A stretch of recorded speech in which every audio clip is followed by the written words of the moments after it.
Précis de théologie ascétique et mystique, suite.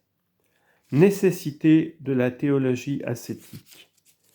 Pour arriver à plus de précision en une matière si délicate, nous exposerons premièrement sa nécessité pour le prêtre, deuxièmement sa très grande utilité pour les laïcs, troisièmement la manière pratique de l'étudier.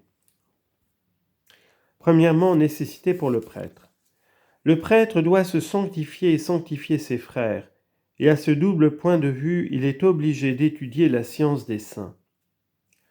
Que le prêtre soit obligé non seulement de tendre à la perfection, mais de la posséder à un degré plus élevé que le simple religieux, c'est ce que nous démontrerons plus tard avec saint Thomas. Or, la connaissance de la vie chrétienne et des moyens qui contribuent à la perfectionner est normalement nécessaire pour arriver à la perfection. La connaissance allume et stimule le désir. Savoir ce qu'est la sainteté, son excellence, son obligation, ses effets merveilleux dans l'âme, sa fécondité, c'est déjà la désirer. La connaissance d'un bien tend à nous le faire désirer. On ne peut contempler longtemps et avec attention un fruit délicieux sans que naisse la pensée de le goûter. Or le désir, surtout quand il est ardent et prolongé, est déjà un commencement d'action. Il met en branle la volonté et la pousse vers l'obtention du bien saisi par l'intelligence, il lui donne de l'élan, des énergies pour l'atteindre et soutient son effort pour le conquérir. Ce qui est d'autant plus nécessaire que bien des obstacles s'opposent à notre progrès spirituel. Voir en détail les nombreuses étapes à parcourir pour arriver à la perfection, les efforts soutenus faits par les saints pour triompher des difficultés et avancer sans cesse vers le but désiré, enflamme les courages, soutient l'ardeur au milieu de la lutte, empêche le relâchement et la tiédeur, surtout si en même temps on considère les secours et les réconforts que Dieu a préparés aux âmes de bonne volonté. Cette étude s'impose encore plus à notre époque. Nous vivons en effet dans une atmosphère de dissipation, de rationalisme, de naturalisme, de sensualisme, qui pénètre même à leur insu une multitude d'âmes chrétiennes et qui envahit jusqu'au sanctuaire. Les 2 ou 3 années qu'on passe à la caserne font participer les jeunes clercs eux-mêmes, ceux surtout qui n'ont pas reçu dans leur famille une éducation profondément chrétienne, à cet esprit fâcheux.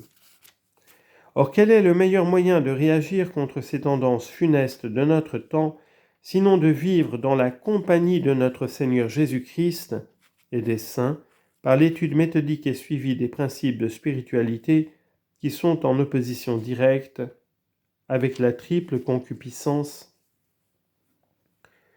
Pour la sanctification des âmes qui leur sont confiées. Même lorsqu'il s'agit des pécheurs, un prêtre a besoin de connaître l'ascétique pour comprendre comment il faut éviter les occasions de péché, combattre les passions, résister aux tentations, pratiquer les vertus contraires aux vices qu'il s'agit d'éviter. Sans doute, la théologie morale suggère déjà brièvement ces choses, mais l'ascétique les synthétise et les développe.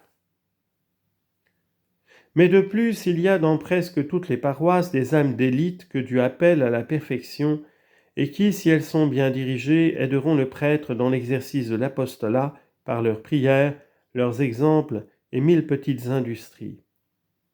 On peut en tout cas en former quelques-unes en faisant un choix parmi les enfants qu'on élève au catéchisme ou au patronage. Or, pour réussir en cette œuvre si importante, il est nécessaire au prêtre d'être un bon directeur, de posséder les règles tracées par les saints et contenues dans les livres de spiritualité.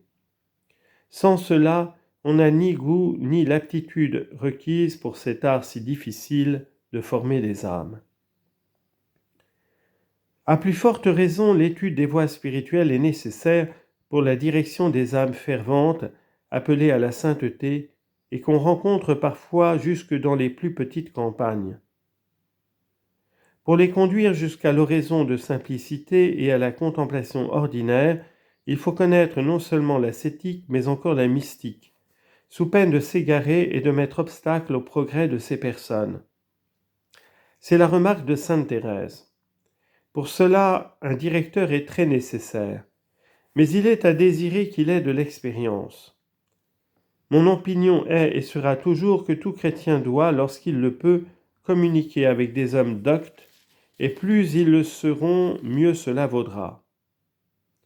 Ceux qui marchent par les voies de l'oraison en ont plus besoin que les autres, et cela à proportion qu'ils seront plus spirituels. Ce dont je suis très persuadé, c'est que le démon ne séduira pas par ses artifices une personne d'oraison qui consulte des théologiens, à moins qu'elle ne veuille se tromper elle-même. Selon moi, il redoute extrêmement la science humble et vertueuse. Il sait qu'il sera démasqué par elle et qu'il se retirera avec perte. Saint Jean de la Croix ne tient pas un autre langage.